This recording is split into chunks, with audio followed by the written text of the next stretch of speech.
at him wave his arms around the prance. Look at him go, baby, looking so good while he go. Will they dance? Will he dance? Will he dance? Will he be dancing through the door? And he danced. Yeah. Very good. Very nice. Very well done. Yeah. Much love. This is Howie Mandel, and I'm on the set of my other podcast that I usually do and will always do with the lovely Harlan Williams. It's called When a Stranger Calls, and we'll put it up on the screen right here. Put it up on the screen. I want people to subscribe. I want you to comment. And every week, every Thursday, there's a new episode. And you could also be on the show. You look at my socials and Harlan's socials, and we tell you when to call. People, you call in and check your spam, because sometimes when we get back to you, it's in spam. And then you come on Zoom and we talk to people. We don't know where you are, who you are, what you want to talk about, and it's fun times. It's called When a Stranger Calls.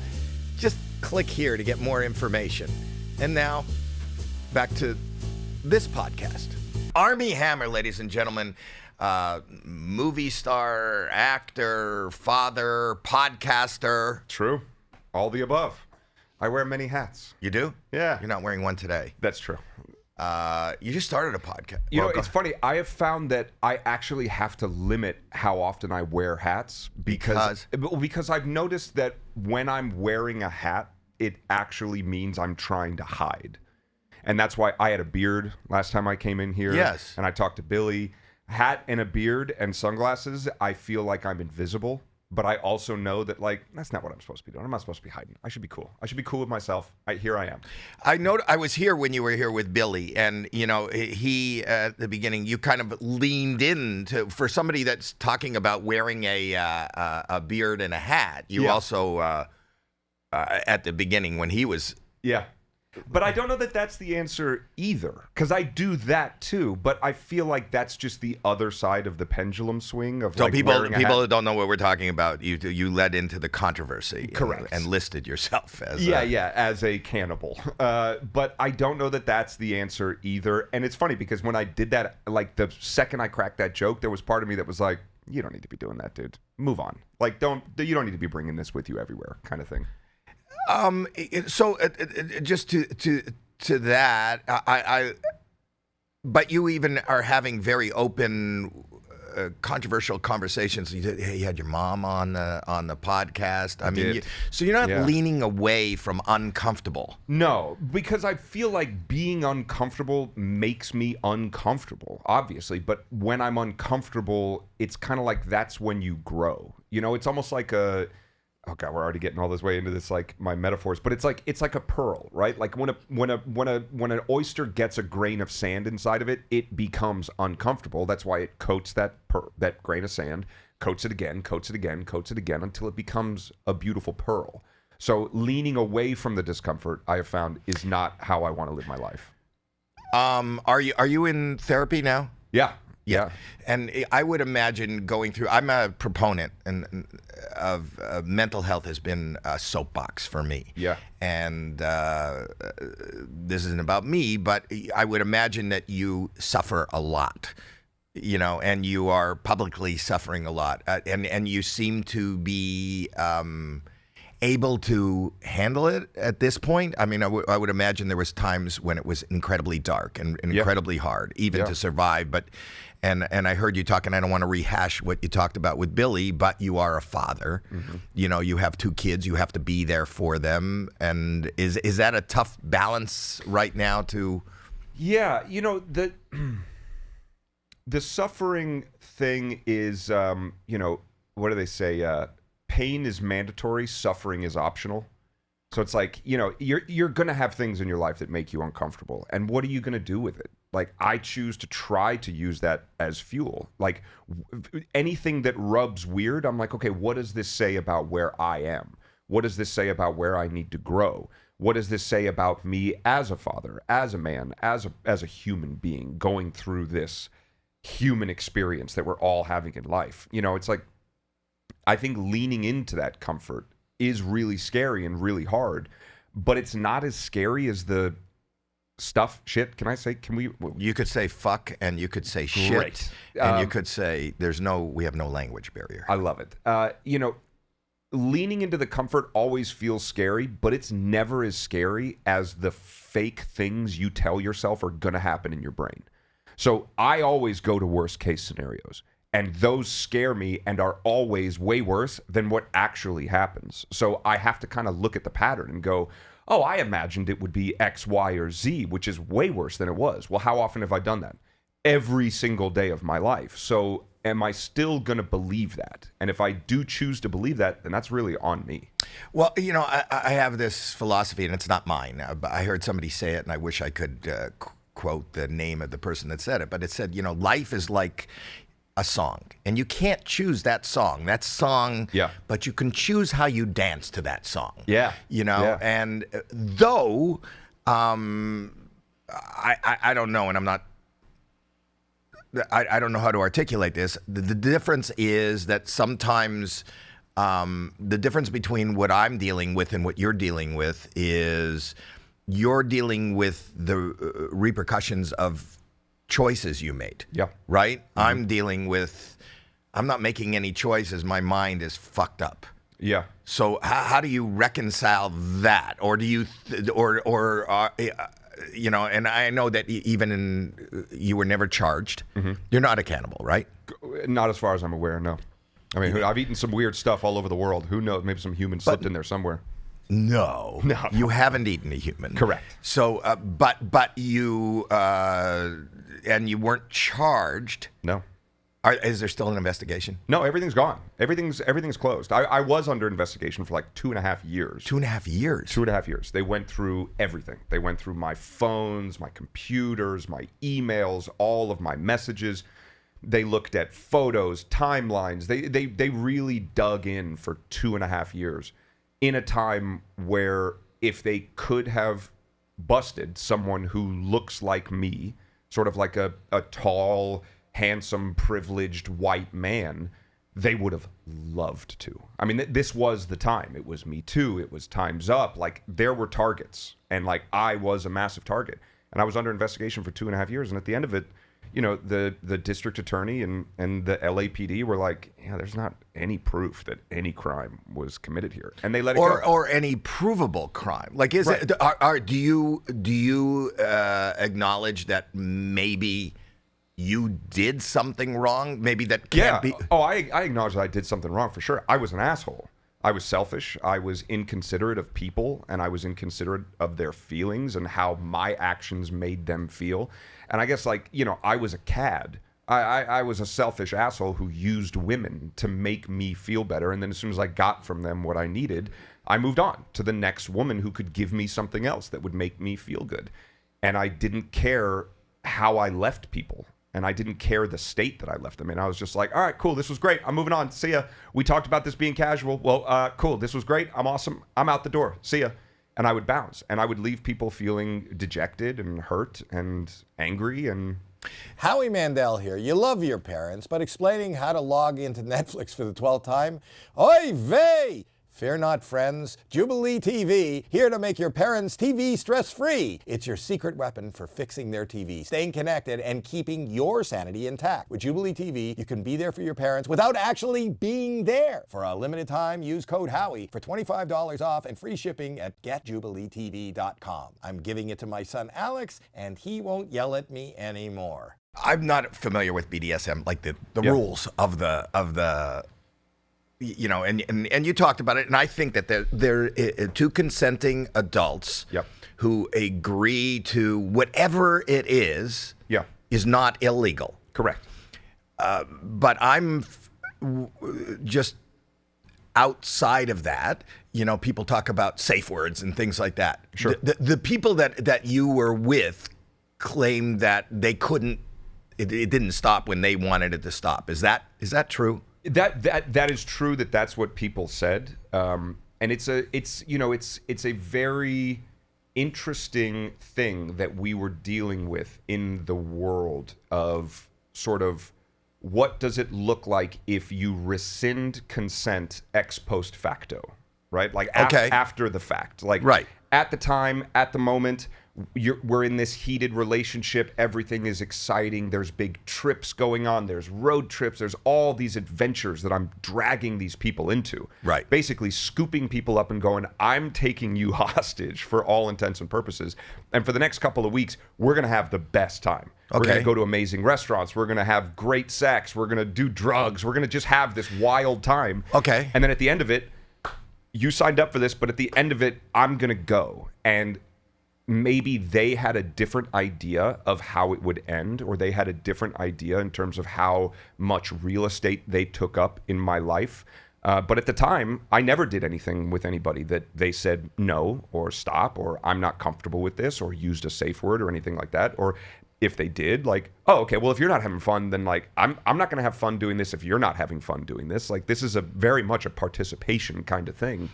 But now I'm going to go, and you're angry, so maybe it's easy to look at a situation and go, well, I actually didn't want to do that. Well, you said yes, and why did you say yes? Because you wanted to be a part of this adventure, you wanted to come along, but I needed to be more aware of conditional yeses.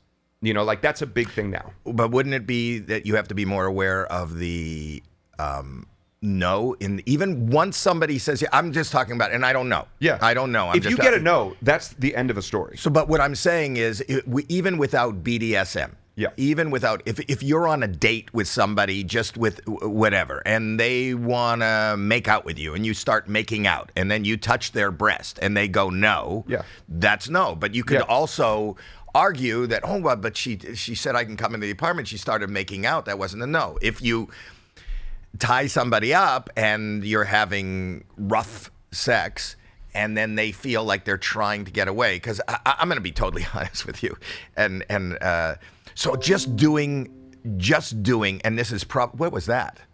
Did you guys hear that? I guess we just took a call. It was a chime. There was a chime. Might be that clock next to you. So I watched you with Billy Bush, and I loved the conversation and everything. And then I'm a fan of all your work, and I think that you're one of the most charming, charismatic actors I've ever seen. And I was a big fan of every movie you've done and every part you've ever done. And you're incredibly articulate, and I love that you're speaking out now about the foibles of what has happened in your life and how you're dealing with it, because I think a lot of people deal with this. I mean, you're going through, I can't imagine what you've gone through, and my heart goes out to you. I feel very empathetic toward what's happening. But then I watched the House of Hammer, and then I said, "What? Why are you laughing?" It's still funny to me that that's presented as a documentary. So tell me what I. I mean, there's all kinds of weird things that happened before it came out when they were making it. The producer cherry picking or asking people, "Do you have a lascivious story?" Like, it's almost like they knew what they were trying to make before they set out to make it, which feels less documentarian than I think the genre requires. Also, there were 2 women interviewed in there, one of which was a girl who I did date for a couple of months, scooped up, brought in on this adventure, and then things ended poorly. I don't need to get into why it ended poorly, but there was behavior that I started to notice that I was just like, this actually isn't someone that I really want in my life. So I left. And then got a series and pages of text messages basically saying, I'm going to destroy your life. You have no idea what I'm going to do to you. You just watch this and that. And I had no idea, but apparently that's when she started working with the documentarians and all this and that. And then there was another girl in the documentary who I've never even met in my life, like never seen her in person in my entire life. And she's on the documentary saying that I was abusive to her. So, and then of course my aunt is the other person. Yes, my Aunt Casey, who has been estranged from my family since I was born. I've never spent time with my aunt one-on-one in my life, and she was on the documentary saying, "Well, this is the real Armie. I know who he is. He's a monster. This and that." I don't know my aunt. Like, we're not close. We never have been. So I believe that there is probably we are in a world where sensationalism sells. Yeah. And people, and I'm not. I'll tell you the one little switch that I went, holy shit, was the one girl that I think she's represented by Gloria Allred. Do you know who that? Rafi? What's her? F. Yeah. F-E. I know who you're talking about. Yeah. Okay. She shared text messages where she said she agreed to do whatever she was going to do, and then she's in her text she says, I was trying to escape and trying to get away, and you weren't acknowledging that. Yeah. Her whole side of the whole thing is very convoluted, obfuscated, but you're answering her. You're on the text. But you're only seeing one side of the conversation. So none of her messages are in any of the text messages that she released. She removed her side of the whole conversation. So you're seeing me respond to things that she has said that she has taken away. So it's digitally altered, which makes it inadmissible entirely in court. That's why there's no case. That's why there's nothing, because you're not seeing the whole picture. So they go, we don't know what to do with this. This is not a complete picture of what happened. Howie Mandel here. Ever wake up feeling like you wrestled a walrus all night? Well, you're not alone. Millions of people do. It's called sleep apnea, and it's no laughing matter. CPAP.com offers trusted CPAP guide support, an easy-to-use home sleep test, and all the top-rated products. It has to fit just right. That's why they offer a 30-day mask fit guarantee. To find out more, click here, CPAP.com/Howie for up to 20% off today. It's scary for everyone. Yeah. It is really scary. And to be totally... I do this podcast with my daughter, with Jackie, and we watch it together just because we were watching everything. We watched all the movies. We were watching everything. We started turning that on. We didn't turn it off, and she got uncomfortable. She said, "I can't be here today." Yeah. But I said, I want to talk to you. Yeah. I want to, I don't know that, in this cancel culture that we live in, even if you're 100% wrong, there is, even if it did go to court, and it didn't go to court, but if it did go to court, you would have a defense. Sure. I haven't heard that side. Sure. I have not heard that side. I only heard that there is nothing. But to hear it from you is probably important. And is that what you are, is that the journey that you're on right now? Is that the... I feel like in a way, I feel like I have presented everything that I need to present. I did a very big sit-down piece in a magazine called Airmail, and I sat down with the journalist, and he asked me questions for hours and hours and hours and hours, and then went through and, excuse me, did all of his own independent research as a journalist. Right. And his takeaway was that there is nothing here. There is no fire where this artificial smoke is. And he really went on to lay out the details, the timelines. He did all of that. And he came into it with a very neutral stance. And then after talking to me and after seeing sort of everything presented, he was like, okay, I think I know what's going on here. And that's what he laid out in his whole thing. That is great to hear. Yeah. I'd love to hear that. I believe that everybody... I'm sorry that Jacqueline was uncomfortable. I get it. I mean, look, like it's a very inflammatory thing. And, it is. And I realize that my presence does make people uncomfortable. I mean, we see it here. Your daughter didn't want to be here. And that's okay. Like, I get it. I feel badly that I still have a thing about me that makes people uncomfortable.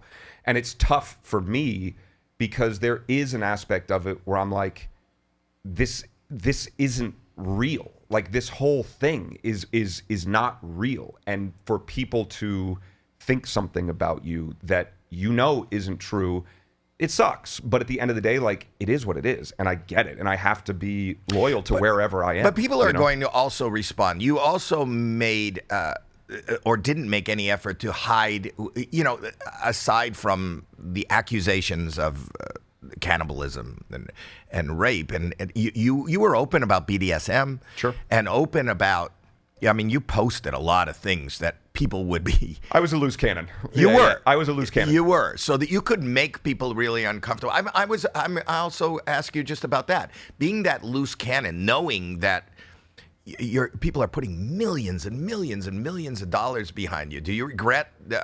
You got to be more careful now, probably. I hope. Well, I think I understand where that was coming from. Where was that coming from? I wanted to be seen. Like, I wanted to actually be seen for who I was. And I didn't really relate to this sort of like cookie cutter, all-American, perfect family. They're like the Kennedys. My life was like a Ralph Lauren ad. Like, that didn't feel genuine for like who I felt like I was as a person. Who are you?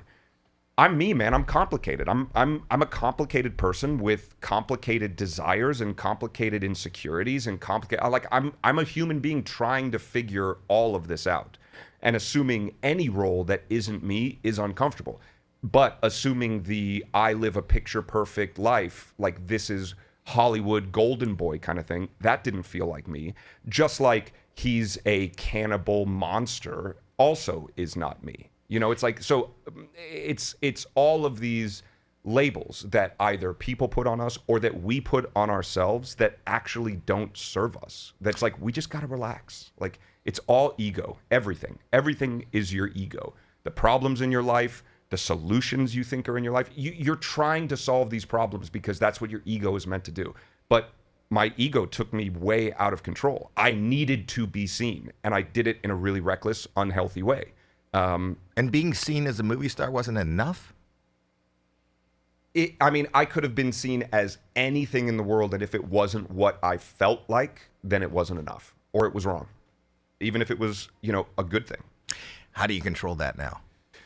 I sort of have to well, first of all, my ego was thoroughly smashed through this entire process. You know, I've referred to it multiple times as sort of like an ego death because I was so used to getting adoration from the public. And because I wasn't able to give myself that sense of validation, I had a job where I could get it from millions of people that I didn't even know. And so really, if someone you don't know says something about you, it doesn't really mean anything because they don't know you anyway, but I didn't know that. I needed it. So if I was feeling shitty about myself, I can post a selfie on Instagram and then get a bunch of comments about, oh, you're so handsome. Oh, we love your movie, blah, blah, blah, blah, blah. And that would be a fix for a minute. But because I wasn't able to actually fill myself up from the inside with validation or love, it was like a black hole. It went in, felt good going in, and then it was gone. And I needed more and more and more. And that's what I needed other people for. And now I'm starting to realize the only person I need validation from, the only person I need acceptance from, and the only person I need love from is myself and my kids. But beyond that, like, everything else is just noise. And do you believe that, or are you working toward that? No, I believe that now. Like, that, it took me a while to actually get there. I knew that was the goal, but now I'm there. Our society, whether we're in this business or not, is about validation. I mean, we get up in the morning and we get dressed and we comb our hair because we want to be validated or not look like a mess when we walk out because we're concerned about how somebody out there might see us. Sure.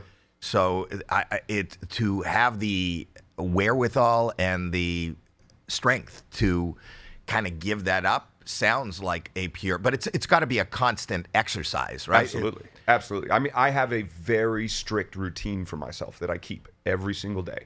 And, excuse me, it involves waking up early, you know, doing a little meditating, writing out my gratitudes, writing out my schedule for the day, really giving myself the best chance I have to really connect with myself throughout the day and see where I'm at and see where I'm feeling. What was the darkest moment? When did you realize? It was pretty dark for a while. Yeah. I mean, it was dark for years. Really? Yeah. Did you ever consider not going on? Yeah, I did. I mean, I had a suicide attempt. I was just like, enough. Like, I'm done. Like, this is, I cannot take this anymore. I'm not strong enough for this. So I swam out in the ocean as far as I could and just laid out there and was just like either waiting to get eaten by a shark or drowned or whatever. And then as I was laying out there, I had a vision of my kids on the beach looking around going, where's dad?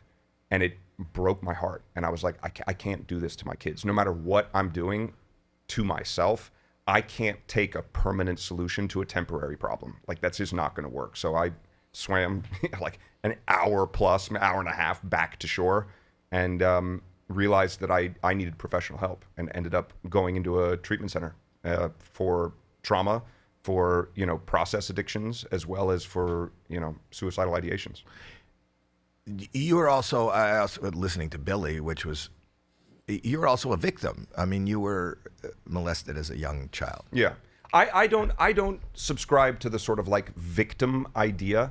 I've had things happen to me that I wish didn't, but those things also shaped me to be the person that I am today. And who I am today, I'm okay with. So all of those things that happened, are they unfortunate? Sure. But like, do I look at myself as a victim? No, because I feel like as soon as someone takes on a victim mentality, they're going to be victimized over and over and over again, because subconsciously, these people who call themselves victims or identify with being a victim are going to pull victimizing things into their life. And that's just not me. Wow. You, in moving forward, I know that your career is starting to move forward. You have the podcast, and we'll put a link to the podcast. I know you've done a couple of movies. You got 2 movies in the can right now. Yeah. So we look for, you're a really good actor and Thanks, incredibly entertaining. Are you dating?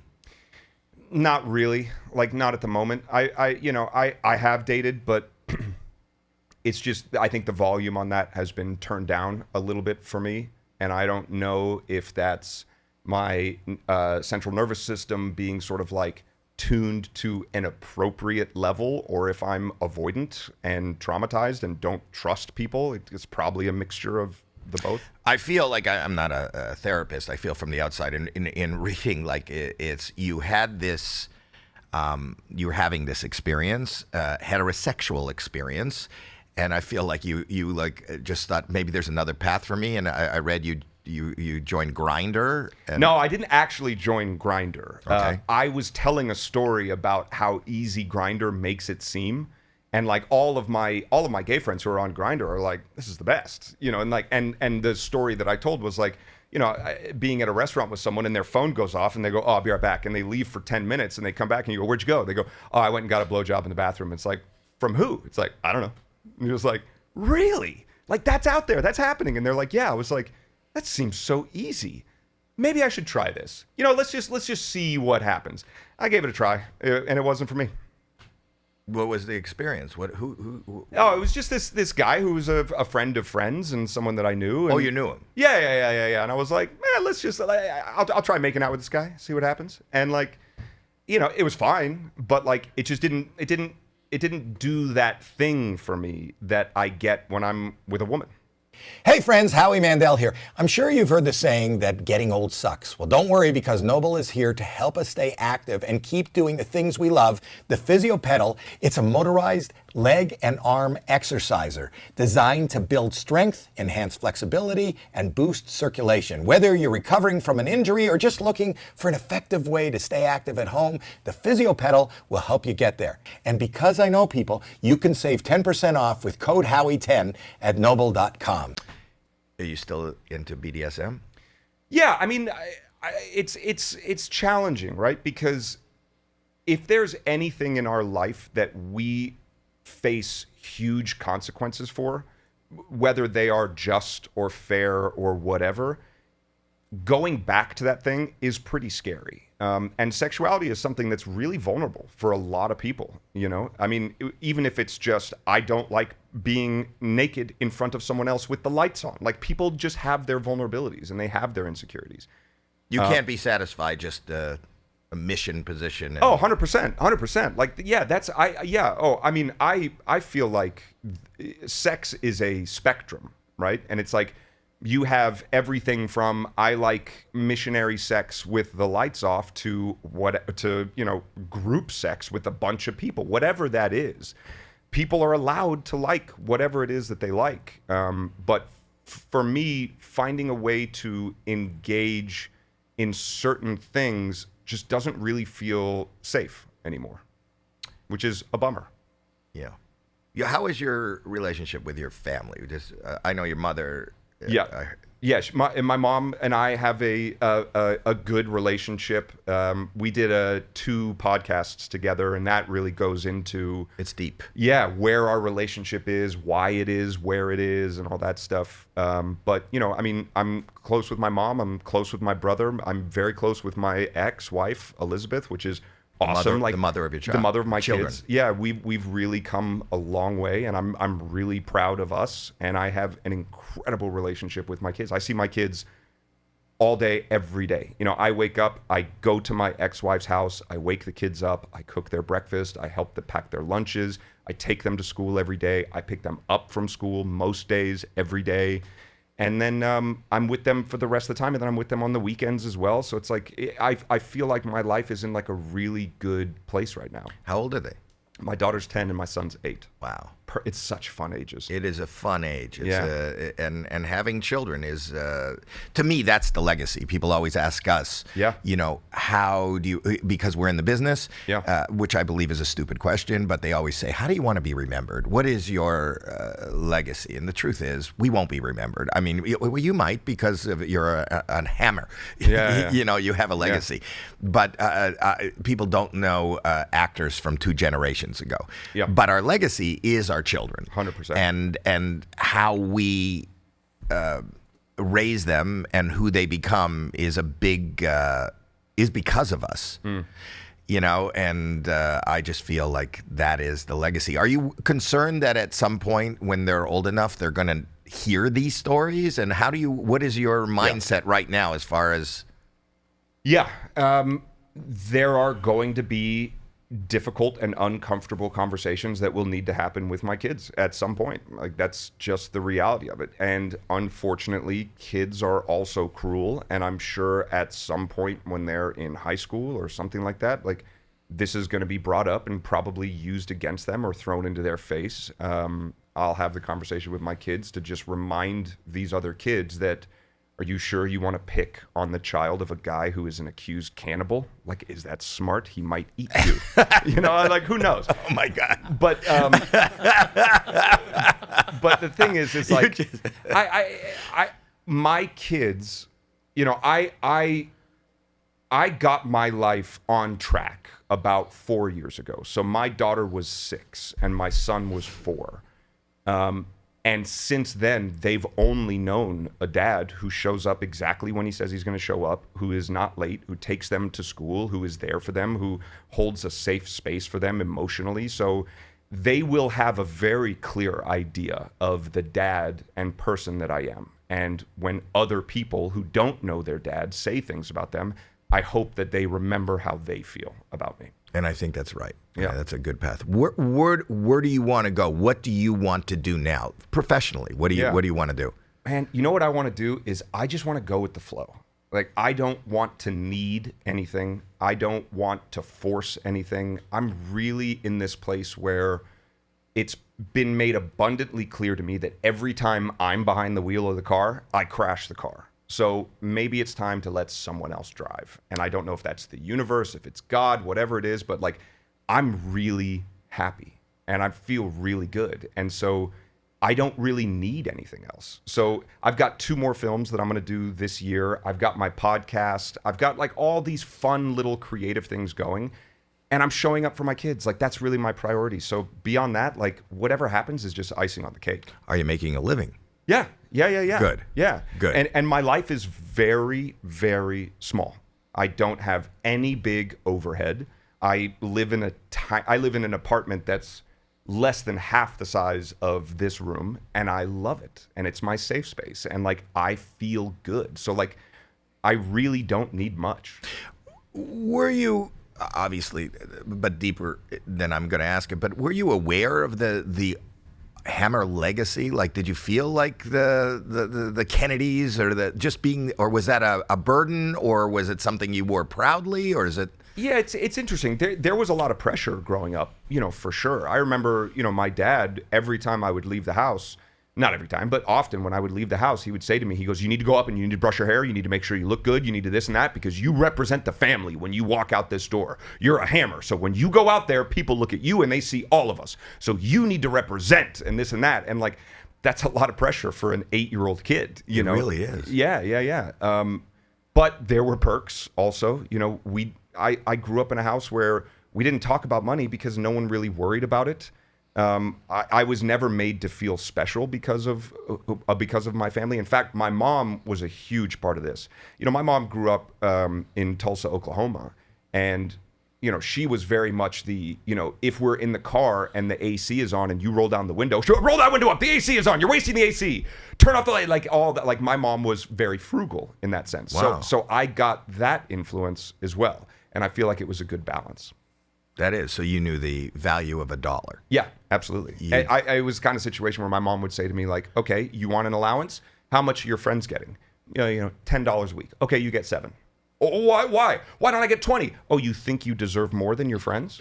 Why do you deserve more than your friends? Like that kind of thing, which I think is healthy. Were you raised with any religion? Yeah, my mom was a very strong Christian. Yeah, my dad came from a Jewish family. He converted to Christianity, and then I was raised. At your grandfather's funeral, right? Wasn't that, or is that? Yeah, no. He when my great grandfather was dying, he was an operator. Like that guy wanted to cover all of his bases. So when he knew he was dying, he reached out to rabbis. He reached out to priests. He was like, I'm covering all the bases here. So yeah. Oh, so that was the conversion. That's why he was supposed to have his bar mitzvah finally when he was like 92 years old. Because he was like, shit, I never got around to this. Coming from Bolshevik Russia, where you weren't allowed to have shuls, you weren't allowed to have synagogue, you weren't allowed to have any of those things. Right. So he was Jewish, but he wasn't like Jewish. Right. And then he was like, well, maybe I need to do something about this. And then he just died before he had his bar mitzvah. Do you have any? Is your brother in the business? No, he works in finance. Right. Yeah. And nothing to do with the Hammer businesses. Yeah. He's more involved in all that stuff than I am. You never wanted to? Not really. No. Did you have an opportunity to? I mean, if I would have asked, sure, but it just was never. It's never what I wanted to make movies. I wanted to be in the entertainment industry. Do you write? I do. Yeah. We have a script. My producer from my podcast is here actually with us, and we have a script that we've written, and we're gonna make it. Well, that's great. Who's your partner? Who is that? Yeah, his name's Jerry Brunskill. Hi, Jerry Brunskill. There he is. How are you? I wish you nothing Producer but Jerry. luck with the movie. Thank you, man. That'd be great. Is it it's starring you? Yep. I would have to Yep. be. And then Jerry and I are going to direct it together. Jerry's directed films before, and I haven't, so we're doing this all together. It's great. Well, that's good. Yeah. So, and when is this going to go into? Or are you raising money now? Or well, we're going to finish the script. Then we're going to start raising money. I mean, it's very funny, but being canceled, you get a lot of people from the right who are like, "Oh, you've been canceled? That's bullshit. We'll fund your movie." So it's like, all right, maybe this is working out well. So this was a great finance all ploy. of this was a ploy to just make money for this movie. To get this, it was his idea. It's your producer's idea. He's the actual cannibal. Yes. Just bite some people. We got a movie. Howie Mandel here. Who has time for car washes? Waiting in line, watching soap suds drip off their car. With Washos, the car wash comes to you. With just a few taps, book a professional wash and detailing service at your home or office. Book and pay, all in the app. These expert detailers come to you in as little as 90 minutes. Download the Washos app or visit washos.com and use the code Howie for 20% off your first service. Oh, I get 20% off. That's great. I also want to show you, I don't know what your, really? Oh, wow. This just in. Oh, no, I just got a YouTube plaque. Ah, there you go. We hit 100,000. Congratulations. Thank you. There it is. Thank you. Thank you to the crew and everything. I couldn't have done it without you. And also, and I don't know, I know a lot about you, probably more than I should know about you, but do you wear underpants? I do. Do you wear, I have this company, Man-Made Underpants. Okay. And they make the best underpants. They're Canadian. Great. What size underpants are you? Large. Okay. There you go. Feel those. You're going to love those. They're great. It's funny. I've been a boxer guy. Like, I always wear boxers. I like a little bit of space. I like to move around. Like, I like a little bit of the freedom.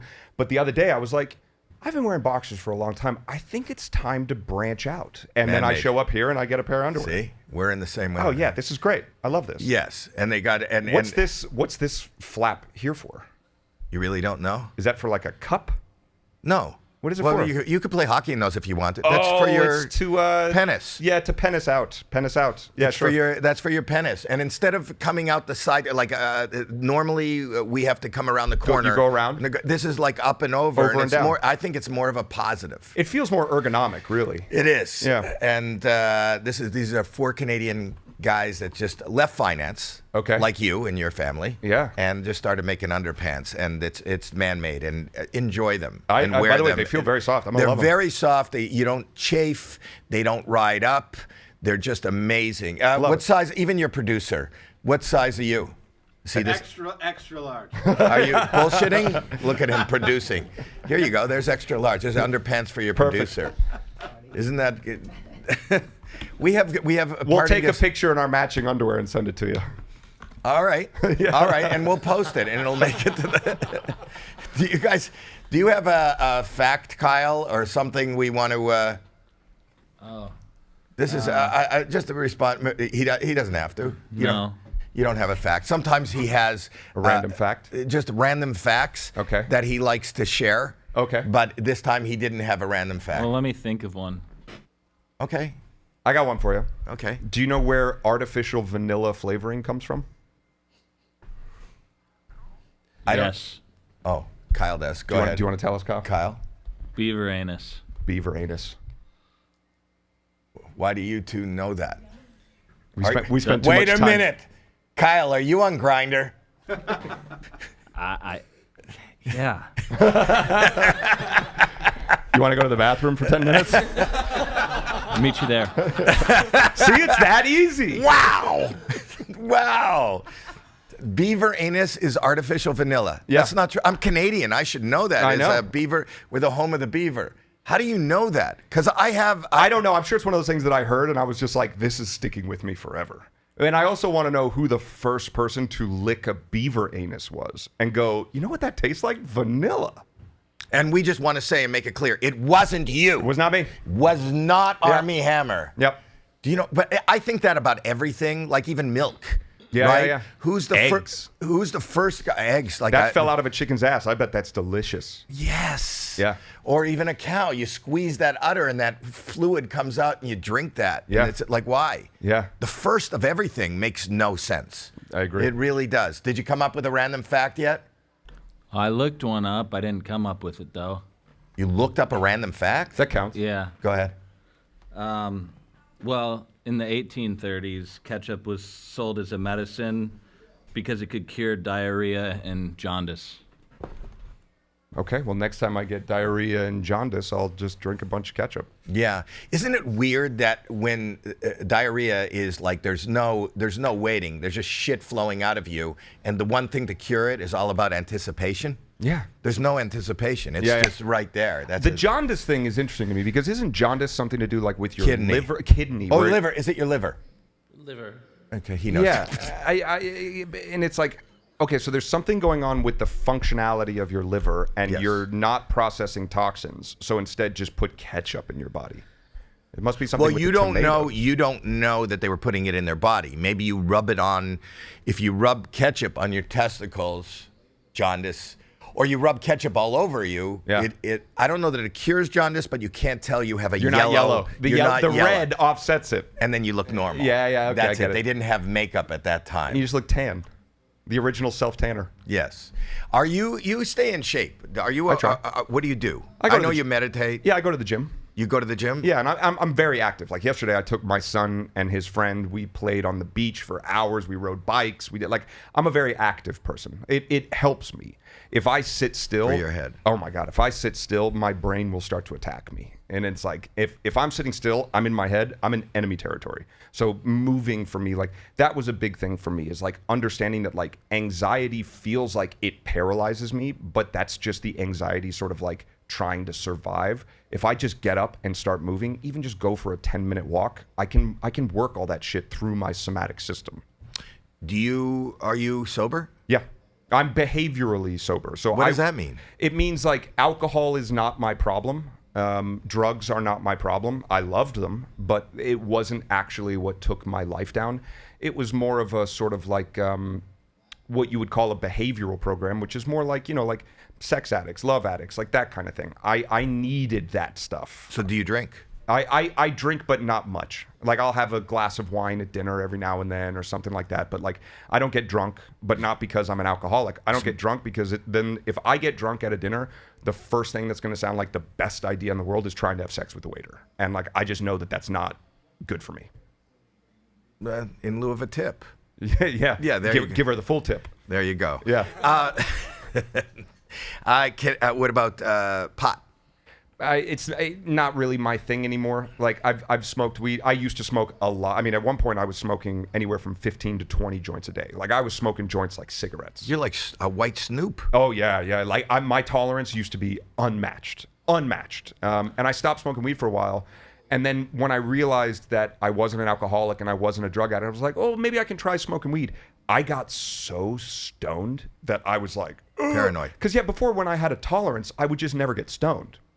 When I didn't have a tolerance and I tried smoking weed, I got so stoned, I was like, I think my chair's trying to eat me. I don't know what's happening. Everyone's trying to kill me in here. Like, I just got really paranoid. So I'm like, okay, that's not for me anymore. I know I asked you if you're dating, but this is kind of different. Are you looking to be in a relationship? I'm not. When you say looking for it, like, not necessarily. If something came along, I would be open to it, but I'm not looking for it right now. What is your? I know you said you're active and you ride your bike. What is your favorite hobby? My favorite hobby. I mean, I would say podcasting, honestly. Are you enjoying it? I love it so much. Just to have my own creative space where I can do what I want, say what I want, have conversations with who I want to have conversations with. It feels like my own little creative space, and it satisfies all of those creative needs that I have. So I'm good with it. Is there a guest that you've been craving to have on? Ooh, I would love to have 50 Cent on my podcast. I don't know if he even does those kinds of things. I think if you call him Fitty. Fitty? That'll do it? That'll do it. 50 Cent is it's too very, much. very... Dude, look at me. I'm very much a 50 Cent kind of guy. Yes. But there's a lot of hard-earned wisdom that guy has, and he's open to sharing it with people, and I think that he's got a really interesting perspective on life. Have you reached out? No. I don't even know how. Well, DM him on Instagram. All right, I'll DM 50 Cent. Well, let's do it. Fitty. All right. Fitty. All right. We'll do that. Let's do that. We'll do it while we're on. Guys, go on my thing. I have a guy that can do it. And DM and tell him. I don't know who to contact. You're Jerry, producer Jerry. Or me. Tell him to reach out to me on Instagram. Yeah. Why not? I bet you he'd come on. Let's see. Does he have an Instagram? I'm sure he does. Does he have an Instagram? Does anybody out there know? Oh, here it is. You won't believe this. 50 Cent. That's what it is. It is 50 Cent? Yeah. Hey, buddy. Let's chat. Big fan. Love your perspective on life and feel like there is a lot of hard-earned wisdom there.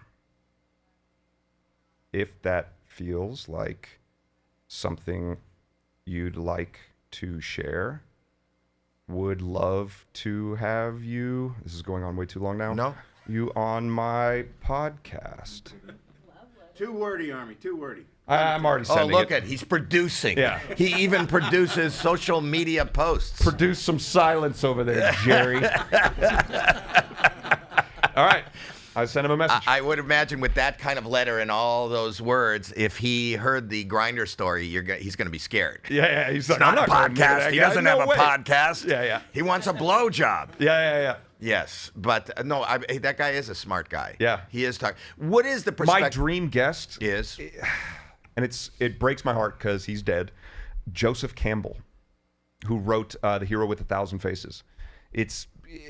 Joseph Campbell was I guess you would call him a mythologist. He basically studied myth and legend from all over the world and distilled it all down to archetypes. He was very close with Jung and those guys. And archetype is a very big thing that governs everything in our life. And I would love to have a conversation with Joseph Campbell, but unfortunately, he is no more. You're a very smart guy. Are you? Did you graduate college? Bro, I didn't graduate high school. That's what I'm saying. I had read that. Yeah. Where you have a lot of knowledge. You read a lot. I do. Yeah, I love to read. And but knowledge and intelligence are probably not the same thing. So you seem like a very intelligent man who I appreciate it. I think I'm not big on education. Yeah. Though my daughter, who's not here, is a teacher, and I think that early education and that is the most important thing we can have. Huge. But I mean, people put too much weight on going to college, and unless you're going to go for something that is a profession and you're going to learn a skill, I think a lot of it is a waste of time. I agree. And money. I agree. Mostly money. You know, you can't even afford to be a doctor now. If you want to go to medical school, you come out in your 30s in crazy debt. Yeah, hundreds of thousands of dollars in debt, and then you're in residency making no money. I mean, but look, if I would rather my doctor have gone to medical school than not, so that is fine with me. But I think that unless you're going to like some sort of like vocational school, I think you can really kind of figure all of this out. We have in our pockets a device that contains the cumulative knowledge of the entire human race, and we can just learn. And if you're autodidactic at all, you have all these tools.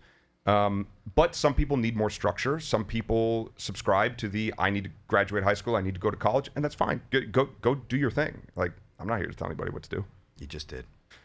Yeah, go do what you want if you want. Yeah. How often? How many episodes do you do? Do you do one a week and it drops? No, we try to do 2 a week. Okay. Just because I do have a travel schedule, and Jerry is going to be gone next week on a gig. So Where are you going, Jerry? Nashville. I have a deal with like all the people who work on my pod where I'm like, I'm not paying you anything really. So if you get a gig that pays you, go do it. Like, please, like don't turn it down for this. So we like to keep like a reserve of podcasts for if I have to go travel to do a movie or something like that. We still have stuff to release. Do you find that the industry? I know you've got 2 movies in the can, 2 to go. Do you have an agent? I don't have an agent, no, and I'm good with it. I've got an attorney. And all of the people who are interested in me just contact my attorney. They say, here's the script. I read it. If I like it, I do it. And it's just very simple. Do you have a PR person? Nope. You don't have a team? Nope. Just a couple of friends? But that's good. Yeah, I'm very happy with it. I think that this team thing is a little interesting too. I think it's kind of like the college thing, where there was a time where you needed that. But now I feel like accessibility is different. I don't know if I need that. I'm okay with it. Apparently you don't. You seem to be doing I mean, good. it would probably be smart to have a publicist every now and then to just be like, would you shut up? But other than that, I'm just going with it. Do you think about the things that, I'm just talking professional. Yeah. Professional things. The things that you could have done that you missed out on. Do you think about any of that? Because I know that, I think I read that you were about to start a movie with Jennifer Lopez. I don't know that is that much of a... Totally fine that one didn't happen. Okay. Totally fine. Was there anything that you were... Yeah, there was a show that I was actually really excited about doing called The Offer. Greif. I know my buddy produced that. Yeah.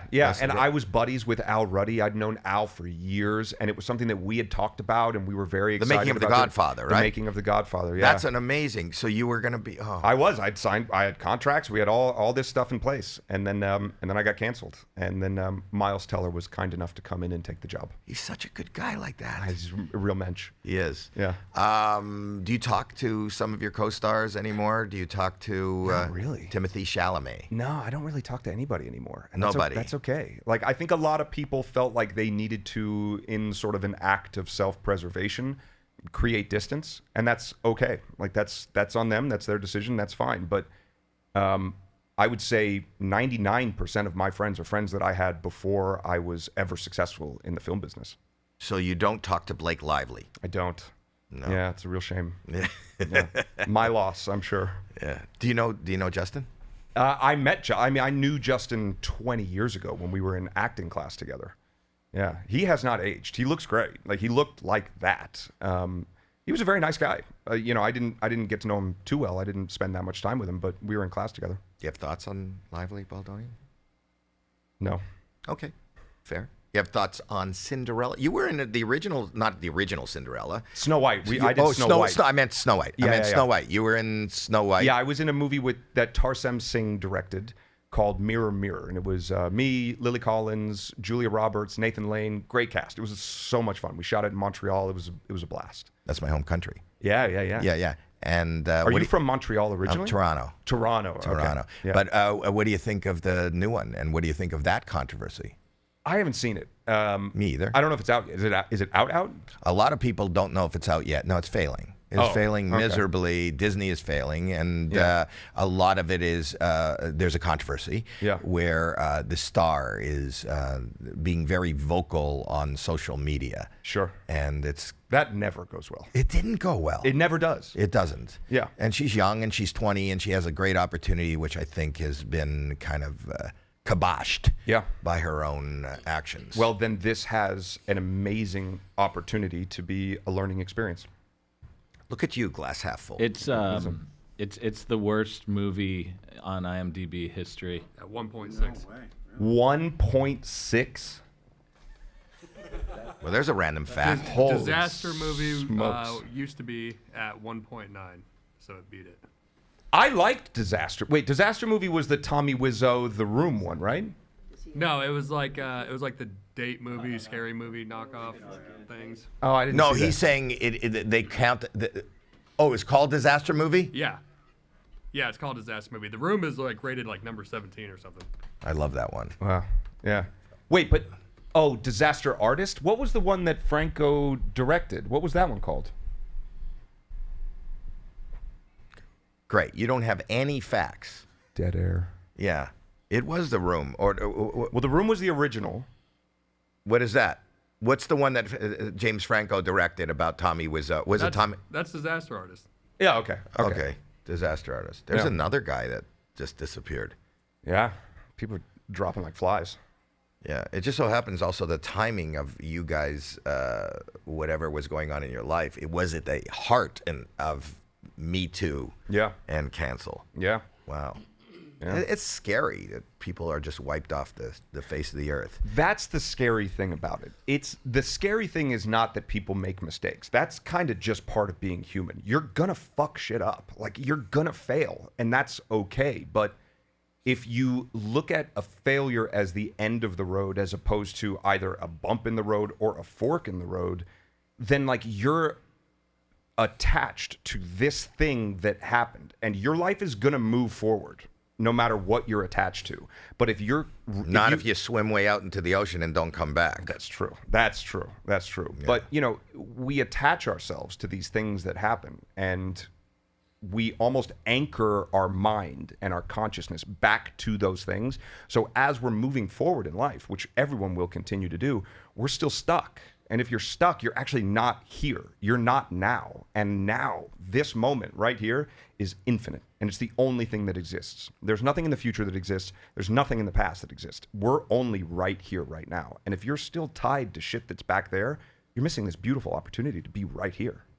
Can I make a suggestion for a fork in a career path for you? Sure. And I think that you would be, as somebody who is a proponent for people taking care of their mental health, you would be a really good motivational trauma speaker. I think there's a huge swath of humanity that is suffering, and don't know how to, kind of master living. Yeah. And there aren't enough people that go through that and are as articulate as you are about just how to deal. And I don't know if there's the places where people can speak, but you should speak more on it. I know people who do like that motivational speaking circuit. But motivational speaking is just really generalized. I'm talking about specifically survival after trauma. Yeah.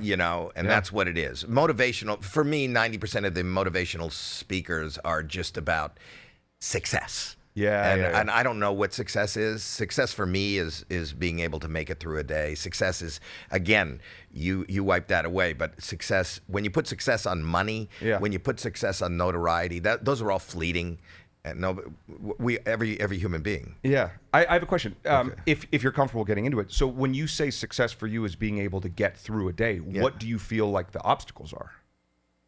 In my own mind, I live in terror. Okay. And perpetuated usually by OCD. I am incredibly, even as I speak to you right now, medicated. So for the most part, I'm numb. Yeah. And Which is because the feelings are just too much?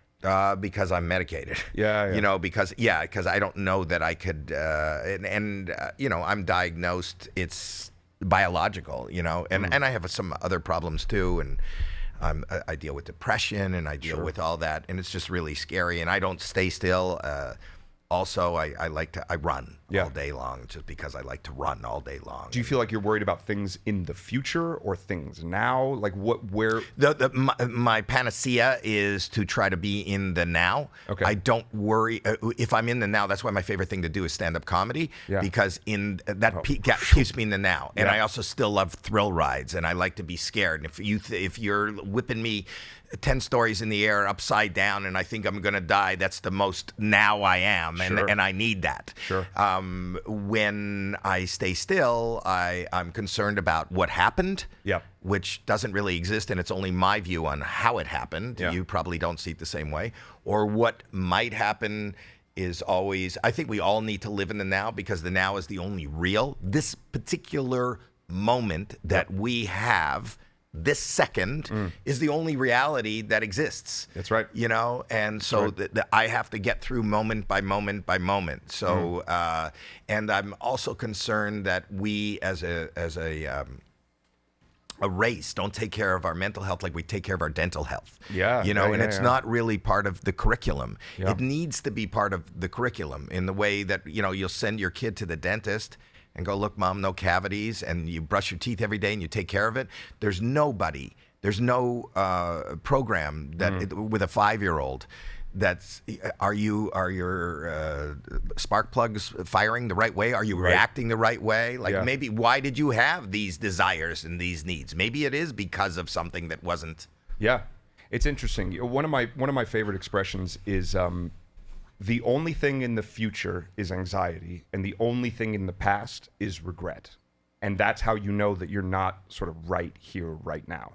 Because right here, right now, all of your needs are being met. You're clothed, you're fed, you're comfortable, you're safe, you're protected, all of these things. So really, okay, you're fine.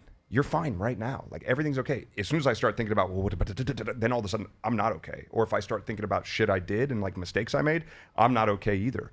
But there's nothing I can do about either of those things anyway. And in terms of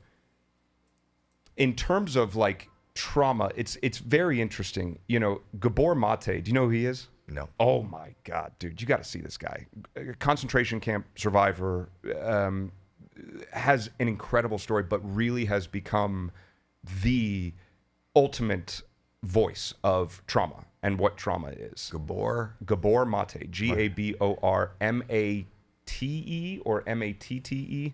That's the guy.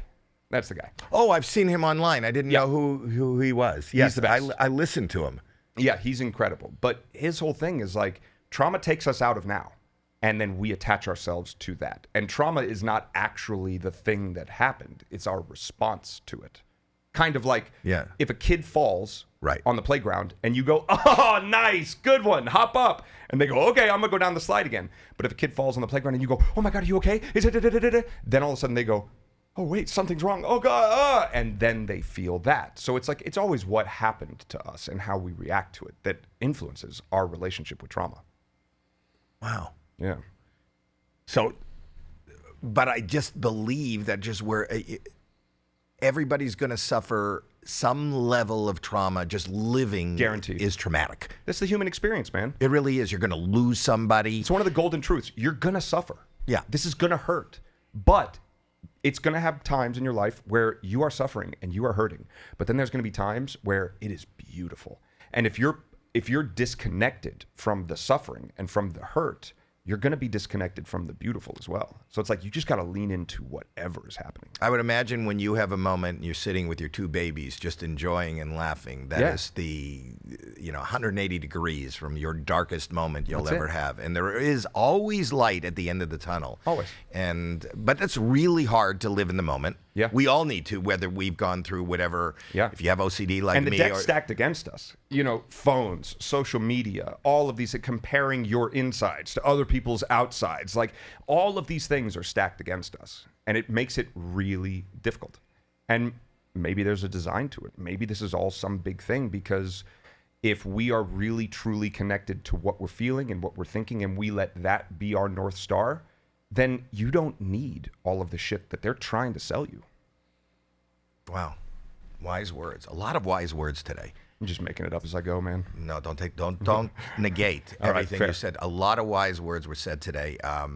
Do you want to? How do they find your podcast, and what's it called? Yeah, it's called Armie Hammer Time. I Arm- wanted it to be just called Hammer Time Podcast, but lawyers wouldn't let us. Okay. Yeah, so it's called Armie Hammer Time. It's just armiehammertime.com. We're on YouTube, Spotify, Apple, anywhere where you get your podcast. If you want to watch it, YouTube, YouTube. Yeah, it's fun. And the movies. Do you want to? How far out are we from seeing something? I would say end of this year. So when we're closer, I'll come back and we'll talk about it. Please do. Yeah. Please do. And what is the genre? What kind of movie is it? One was a Western. One is a sort of like psychological thriller. The next one I have coming up is a really just kind of like fun adventure movie. And then you're writing a comedy. there are funny moments, but I would say it's very autobiographical.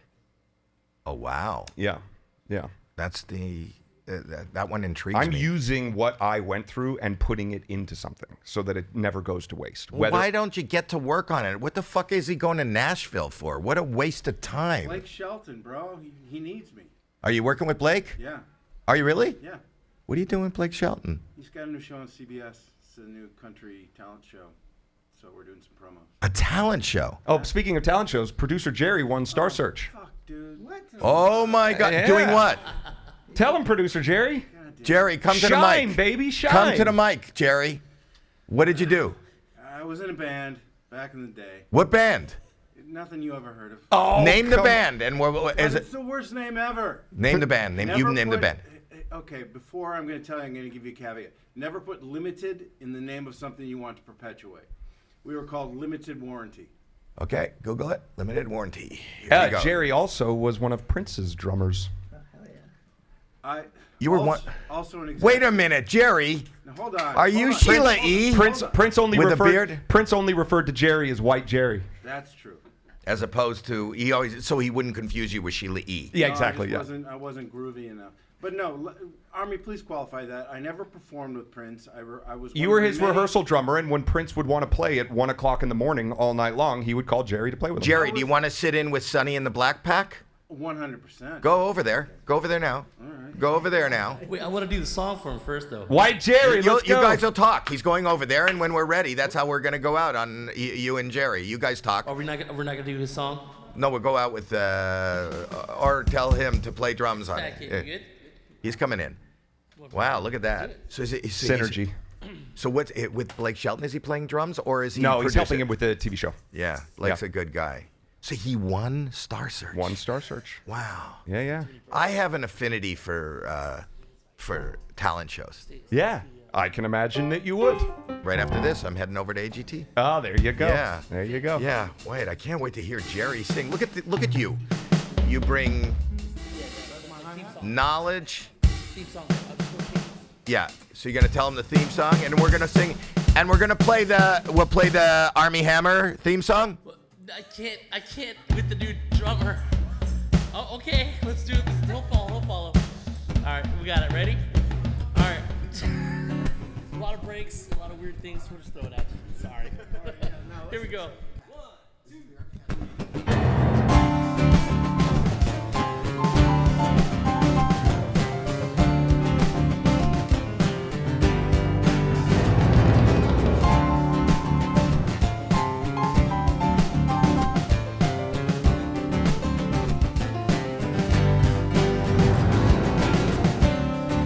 Get your groove on right now. Watching Howie Mandel. Get your groove on right now. Watching Howie Mandel. Armie Hammer has arrived. Gossip girl, desperate housewives. Social network, think of us twins. The loner ranger always wins. Would you like a piece of this? Eat me up and you'll feel bliss. His new podcast is so sublime. Stop! Armie Hammer time! Get your groove on right now. Watching Howie Mandel. Get your groove on right now. Watching Howie Mandel. Yeah. Very nice.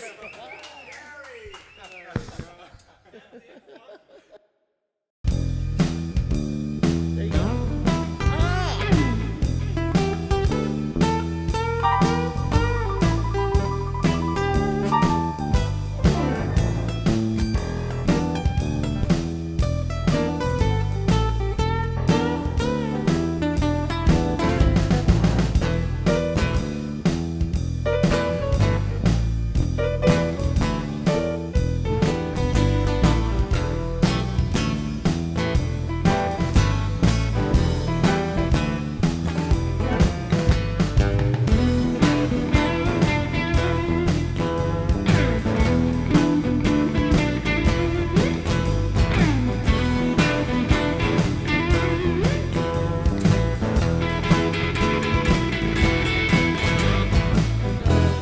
Brother, that's amazing. You're a great player, man. You're amazing. Yeah, you got it. That's amazing. Evidence of a misspent youth.